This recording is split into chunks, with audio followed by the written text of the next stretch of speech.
The walls of Constantinople had stood for over 1,000 years. They had faced armies, sieges, and countless invasions, and yet no one had ever broken them. But in 1453, something changed. Far beyond the horizon, a new force was rising. Not just an army, but something far more dangerous. A young sultan determined to do what no one else could, and willing to use methods the world had never seen before. Inside the city, life continued, but not for long. Citizens moved through the streets, unaware of what was coming. Guards walked the walls, watching the distance, waiting. Because out there, something was approaching. Not just ships, not just soldiers, but a weapon powerful enough to shake the very foundations of the city itself. And when it arrived, everything would change. Because this wouldn't be just another siege. This would be the one that finally broke Constantinople. Constantinople wasn't just another city. It was the center of an empire, a fortress that had stood between east and west for centuries. Its walls weren't ordinary. They were massive, layered, reinforced, and nearly impossible to break. Many had tried, all had failed. Armies had come and gone, but the city remained. To conquer Constantinople meant more than victory. It meant control, power, a gateway between worlds. And that's exactly why it had survived for so long. Because every attack was met with the same unshakable defense. From the towering walls to the narrow streets within, everything was built to withstand a siege. Even the sea itself was protected. A massive chain stretched across the Golden Horn, blocking enemy ships from entering the harbor. It had stopped fleets before, and there was no reason to believe it wouldn't stop them again. Inside the city, the defenders trusted these walls. They had held for generations. But this time, something felt different. Because outside those walls, an army wasn't just preparing to attack. It was preparing to change the rules of war itself. And if those rules changed, the walls that had never fallen might not be enough anymore. Beyond the walls, the threat was no longer distant. It was here. Sultan Mehmed II had arrived, young, ambitious, and completely determined to take the city. But he didn't come alone. An army followed him, tens of thousands strong. Soldiers, engineers, and something far more dangerous. Because Mehmed wasn't planning a traditional siege. He was planning something different. Something no defender of Constantinople had ever faced before.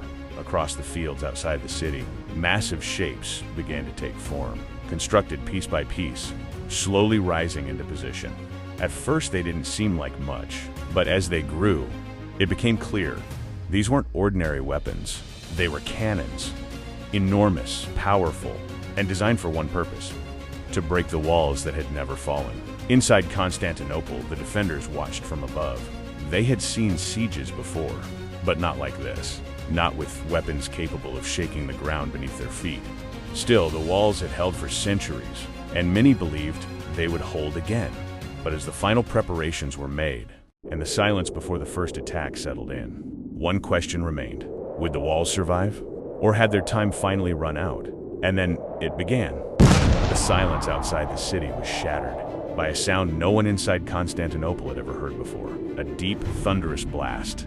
The ground trembled, the air shook, and moments later, the first impact struck the walls. Stone cracked. Dust filled the air. For the first time in centuries, the walls had been hit with something strong enough to damage them. Then came another shot, and another, each one louder, each one heavier. The cannons didn't stop. Day after day, they fired again, and again, and again. The defenders rushed to repair the damage, patching cracks, rebuilding sections through the night. But every repair was temporary, because by morning, the bombardment would begin again. Sleep became impossible. The constant thunder of cannon fire echoed through the city. Citizens hid in their homes. Soldiers stood on the walls, watching, waiting, bracing for the next strike. And slowly, almost unnoticed at first, the damage began to spread. Small cracks turned into fractures. Fractures turned into weaknesses. The walls were still standing, but they were no longer untouchable. And everyone could feel it. This siege wasn't like the others, because for the first time, it wasn't a question of if the walls could be hit. It was a question of how long they could keep holding. By now, the city was running out of time. Days of constant bombardment had taken their toll.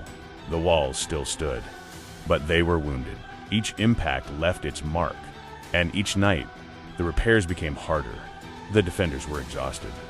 They worked in darkness, rebuilding what they could, knowing it might not last until morning. Food was running low. Sleep was almost impossible. And the sound of the cannons never truly stopped, even when they fell silent. It didn't bring relief, because everyone knew it would start again. On the walls, the soldiers could see it clearly now. The damage wasn't small anymore. Entire sections were weakening. Stone that had stood for centuries was beginning to give way. And with every passing day, the attacks grew more intense. More soldiers, more pressure, more force behind every strike. Inside the city, fear began to spread. Not panic, not yet, but something quieter. The realization that this time might be different, that the walls they trusted might not save them. And still, they held their positions. Still, they fought. Because if the walls fell, there would be nothing left to stop what came next. And as another night fell over Constantinople, the defenders prepared themselves for what could be the final assault. And then it happened. After days of relentless bombardment, a section of the walls finally gave way. Not all at once, but enough to create an opening. And that was all it took. The Ottoman forces surged forward, wave after wave, pushing toward the breach. The defenders rushed to hold it, fighting to contain the damage, to stop the advance before it was too late. But the pressure was overwhelming. For every soldier that held the line, more took their place. The walls, once the city's greatest strength, had now become its greatest weakness. Because once they were broken, there was no second line strong enough to replace them. The fighting spread from the breach into the streets. Narrow roads turned into battlegrounds. Every corner, every doorway became part of the fight. Still, the defenders resisted. Still, they tried to push back, but the balance had shifted. What had once been a siege was now a collapse. And as the Ottoman forces pushed deeper into the city, it became clear Constantinople was falling. The walls had held for centuries, but in this moment, they had finally been broken. And just like that, it was over. Constantinople, the city that had stood for over 1,000 years, had finally fallen. The fighting slowed. The noise faded, and in its place, silence. The walls that had once been unbreakable now stood damaged, broken, changed forever. Inside the city, everything was different. The empire that had defended these streets for centuries was gone, and in its place, a new power had risen. Sultan Mehmed II had done what no one else could. He had taken Constantinople. But this wasn't just the fall of a city. It was the end of an era. The Byzantine Empire, one of the longest-lasting empires in history, had come to an end, and the world would never be the same. Because from this moment on, Constantinople would no longer stand as a barrier between East and West. It would become something new, a new center of power, a new chapter in history, and a reminder that even the strongest walls, the ones that seem impossible to break, will fall. When the rules of the world change,